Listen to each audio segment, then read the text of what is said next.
این خانواده 2 ماه می شود ماتم دارد. نازنین 10 ساله، مهجبین 7 و شهریار 6 ساله غرق شدند. تیز تیز نوارهای جشن خانوادگی را می بینند و می خواهند مقصران مرگ آنها جزا بگیرند. دنیا به دروازه نیست کم ترک سه تایما جگر گوشه ما بعد چی زحمت در امی سنگا ما کلان کردم ما پشتورا میکردم مکتب میزگرون اولکم. حادثه 16 ایول در سواحل این رود رخ داده است. 3 طفل به گفت والدین از کنار این حوض آب که راه دهه در پهلوی آن است میگذشتند. از اینجا راهسازان شغل میکشاندند و حوض چقر به وجود آمده بود. حالا ما جایهای هموار شده آن را بعد حادثه میبینیم. همین راهی هم اهالیه وقتی فرزندان ما هر روز با دوری آب میگذاشتن آب طور همین پای افزوله بود فرزندی ما نفهمیده بر دوری هم آب رفته در همون چقری 6 متر زدگی. بیبی خال شریفова میگوید آن روز کودکانش برای خریدن یخماس از خانه بیرون شدند و بعد 30 دقیقه جسدشان را آوردند. می رفتن می خریدن می اومدن پای نیم ساعت گذشت. الله خون شدم خیر رفتم ایدمشون برون اومدم رفتم همون راهی که می رفتم با سرشون همین پایون قدی گیردی همون حوض چاه کندگی همین آدمای کورکنی دولت ده بچه‌ها تو مرا یاد هم نگفت که همینطوری گپ همسایه‌ام با پیشم گذاشتم رفتم همین رفتم رسیدم و خبر اومد که گلکو دا اود دام کرده بالنسا بودن.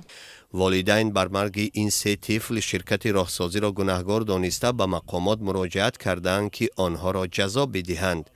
اومده با من چی میگه خواهی 20,000 سومونی میتیم نه خواهی دیگه نه. من گفتم برادرو من نه سومتون در کاره نه خودتون مرا فرزندم خود بود که 100,000 دلار برای فرزندی مرا زنده کنیم من بهشون 300,000 سومون قرض خولو ای وزیرو میکنم میتم من ده 20,000 سومون شما هم در کنید پول کنم.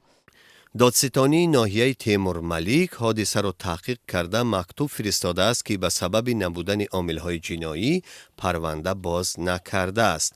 والدین به این خلاصه مقامات راضی نیستند. قرار شما رد کرده شد یگان کس گناهکار کردنی نیستم.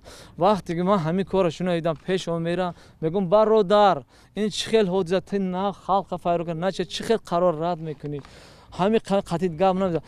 ساکنان دهه قرقمیش میگویند 10 مراتبه از خطرزا بودن چقری ها به مقامات شکایت کردند ولی کسی به دادشان نرسید. این حالا احوال مثال دهه ما را نگاه کنید که تا چی قدر نگاه کنین همین تریتوری سنگوا همه جا شکندگیان.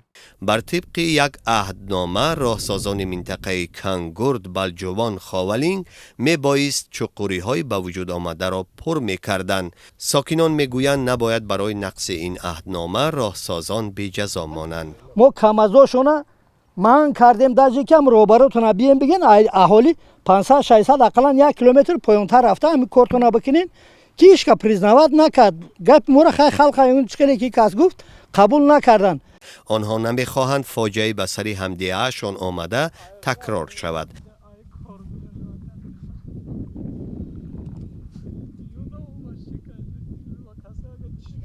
هنوز هم بعضی قطعه ها را در حدود دهه قرقمیش مردم ناامن می حسابند.